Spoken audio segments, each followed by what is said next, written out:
माताओं बहनों की उम्मीद किसने पूरी की? किसने पूरी की? किसने पूरी की?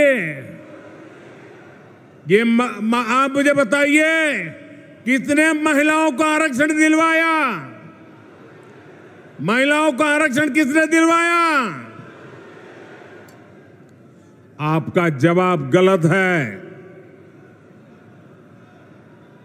ये मैंने नहीं किया है, ये तो आपके एक वोट की ताकत है जिसने करके दिखाया है।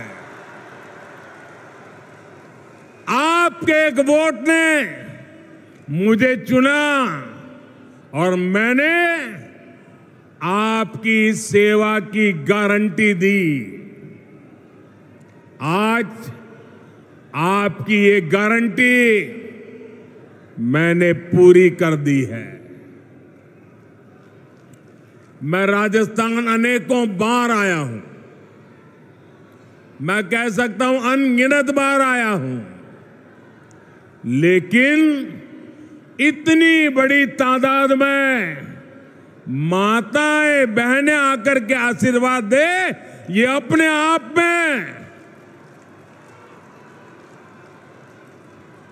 मैं आप सब माताओं का इतने आशीर्वाद देने के लिए आने के लिए हृदय से बहुत बहुत आभार व्यक्त करता हूं। और मैं जब अंदर आ रहा था तब मैंने देखा जितने लोग अंदर हैं उससे ज्यादा बाहर है। साथियों, याद रखिएगा, भूलिएगा मत, याद रखिएगा, मोदी यानी गारंटी पूरा होने की गारंटी। मेरे परिवारजनों, गरीब के पास स्वाभिमान होता है। गरीब मेहनत करना जानता है। मैं जिस घर से निकलकर यहां आया हूं, मेरे पास करने के लिए सिर्फ और सिर्फ मेहनत है, सिर्फ मेहनत है। इसलिए मैं पूरे परिश्रम से आपकी सेवा में, अपने देशवासियों की सेवा में पूरी तरह जुटा हुआ हूं। इसलिए मैं जो कहता हूं वो करके दिखाता हूं। इसलिए मेरी गारंटी में दम होता है। और ये मैं सिर्फ हवा में नहीं कह रहा हूं, बल्कि बीते 9 वर्ष का मेरा पूरा ट्रैक रिकॉर्ड यही है। वहां मेरा आप सबसे प्रार्थना है, अब पेंडोल में कहीं जगह नहीं है, कृपा करके वहीं रुक जाइए।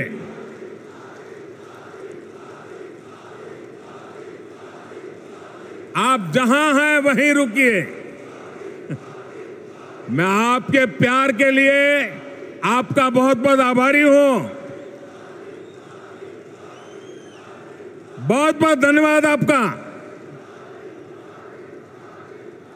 मेरे परिवारजनों, आप याद कीजिए, हमारी सरकार ने 1 रैंक 1 पेंशन लागू करने की गारंटी देश के पूर्व सैनिकों को दी थी। आप देख रहे हैं, मोदी ने वो गारंटी पूरी कर दी। अब तक सैनिकों को जो निवृत्त हैं 1 रैंक 1 पेंशन के 70,000 करोड़ रुपए मिल चुके हैं। अब आप कल्पना करिए, कांग्रेस जब सरकार में थी तब उन्होंने 500 करोड़ रुपए की पोटली बनाकर वो झूठ बोलती थी कि वो 1 रैंक 1 पेंशन लागू करेगी।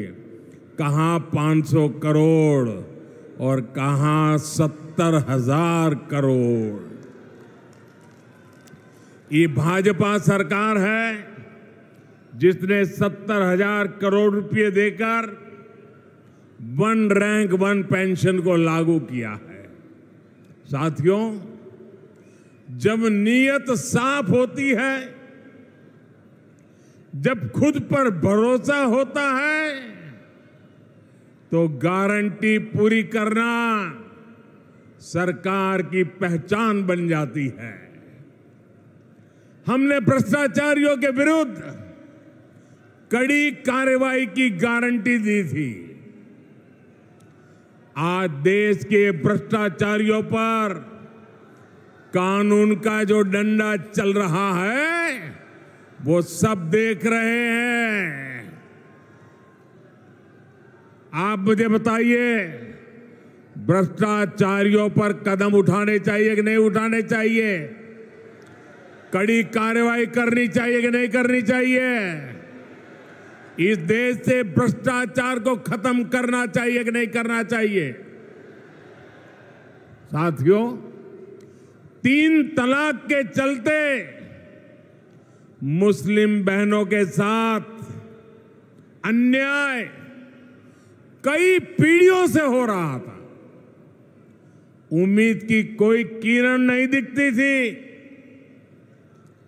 लेकिन हर बहन के आंसू पहुंचने की इच्छा शक्ति के कारण हम 3 तलाक के खिलाफ कानून लाए। इस कानून से लाखों बहनों को न्याय मिला है। मेरे परिवारजनों, कांग्रेस की कभी नीयत नहीं थी कि वो देश की महिलाओं को सशक्त करें।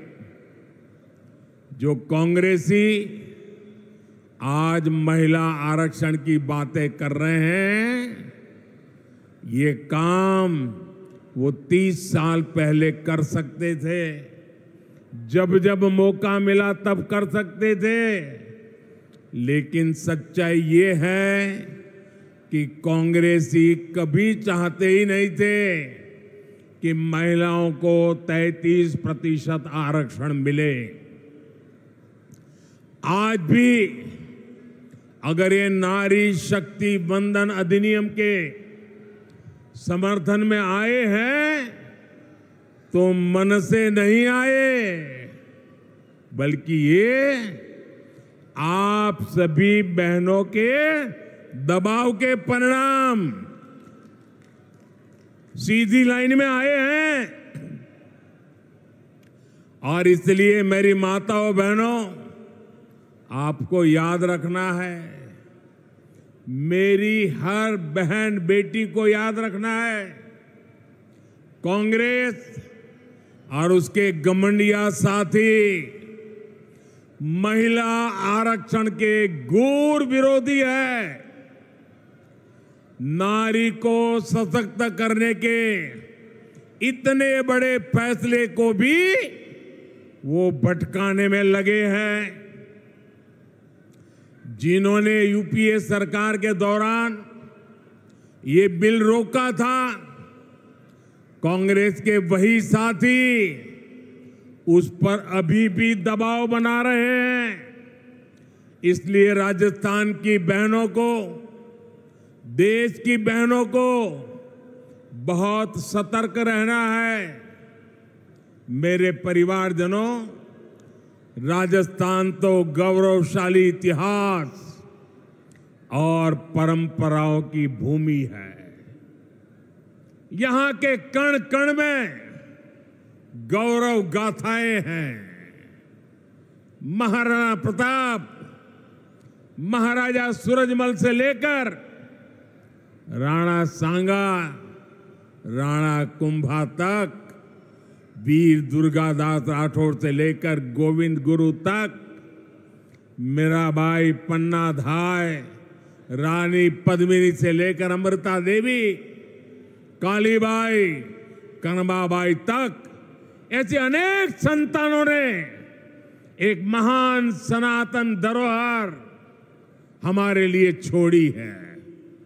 लेकिन कांग्रेस और उसके घमंडिया गठबंधन ने इस धरोहर के विरुद्ध हल्ला बोल शुरू कर दिया है। इन्होंने घोषणा की है कि ये सनातन को जड़ से मिटा देंगे, हमारी पहचान को मिटा देंगे। कुछ वोटों के लिए तुष्टीकरण की पराकाष्ठा को राजस्थान का समाज अच्छे से समझ रहा है और मैं जानता हूं राजस्थान चुनाव में ही नहीं बल्कि आने वाले हर चुनाव में घमंडिया गठबंधन को